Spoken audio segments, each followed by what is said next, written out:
Hello, I'm Kathy Rose. I'd like to talk to you about signs and symbols and messages from the universe. Let's start off by first thinking in terms of universal language, spiritual language, versus our own physical language.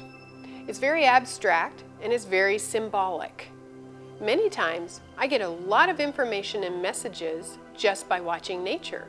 For example, watching wildlife and watching animals.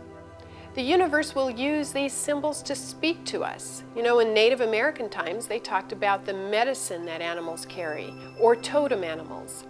And basically what this means is that spirit speaks through these symbols, and watching the behavior, watching what presents itself to you can tell you a lot. For example, I'm very connected to hawks. When I need kind of an example of support from the universe, I will see a hawk, and a hawk will show up in my life at the most extraordinary times to punctuate what the universe wants to tell me or suggests to me. I've had times when owls will show up in my life for a period of time. For me, an owl means something is going to end, that there will be a transformation in my life. It's a very potent figure. What I want to talk about, though, is how you interpret these signals that come to you. Most people will call me or write to me in my astrological practice, and they'll say, I just saw maybe a duck or a bunny or something powerful happen to them with a symbol from the universe. And they felt it throughout their being and they knew it meant something. For example, recently a client said she found snake skins in her yard 3 different times in 1 week. She knew that was a message from the universe, but she didn't know how to interpret it. Now, a lot of people will go directly to the internet and they'll Google it, or they'll find books and look for the answers. I suggest to you that you first sit and you ask yourself, what does it mean to you? What is the basic of the symbol? And you first connect with your inner being to try to get the information. Second, go to a book if you want. Ted Andrews has a great book called Animal Spirit, or you can Google it. But going back to the snake skin, that's a great example of, for this woman who called me, it was a great example that she was growing, that she was leaving something behind, that she had outgrown something in her life and was expanding, shedding a skin, leaving something behind. Just like the owl example for me. I have another very classic, wonderful example. I was planning a workshop in Denver, and it was going to be on affirmation and prayer. And I was contemplating, sitting on my driveway in my wonderful meditation spot, whether I should actually use the word prayer or not. And as I was meditating on that, I heard a buzz over my right shoulder, and I saw something flutter, and a bug landed at my feet. It was a praying mantis. It landed at my feet on the driveway and looked at me and just sat there with its little bug eyes. And I had to laugh. What a perfect example from the universe, a praying mantis, while I was wondering, should I use the word prayer in this workshop? You have to pay attention to these things. You have to be observant, because nature will speak to you. Spirit works through nature.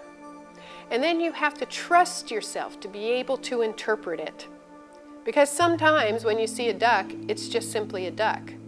Other times when you feel it in your whole body and you know the spirit is kind of tapping you on the shoulder, you know it's a message. Pay attention to the behavior of the animal. Pay attention to what was on your mind just prior, and observe. Trust yourself to interpret it. Now, there will be times that symbols will come to you in various ways through nature, and then there's a whole nother part of this where you might have what the Native Americans call a totem animal that presents itself over and over in your life, like the hawk presents itself to me. I have a special connection with hawks. Crows will often call to me when I'm in the house, because crows and hawks are frequently found together. Crows will harass a hawk if it lands in a tree, and the hawk has to deal with this. So the crows will call to me, and I'll go out, and there will be a hawk sitting, waiting until I see it, and then it will fly off. That's my totem. People frequently ask me, how do I figure out my totem animal? One of the things you can do is to ask yourself, what animal do you most relate to? What animal has qualities like you do? Which one do you see most frequently? Which one gives you that special sort of buzz through your body? It's not some magic formula where you need somebody else to inform you about your totem animal. It's a personal, deep, powerful experience, and you can figure it out yourself just by watching.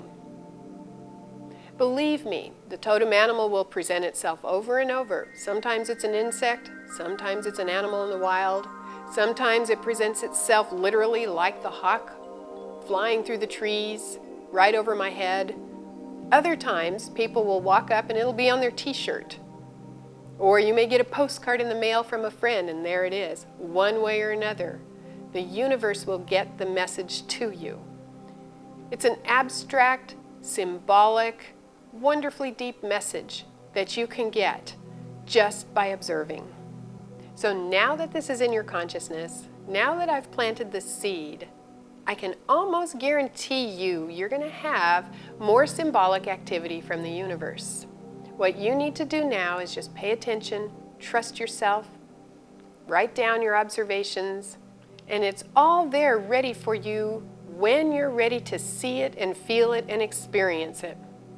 If you have any questions, feel free to contact me through my website, roseastrology.com. Thank you.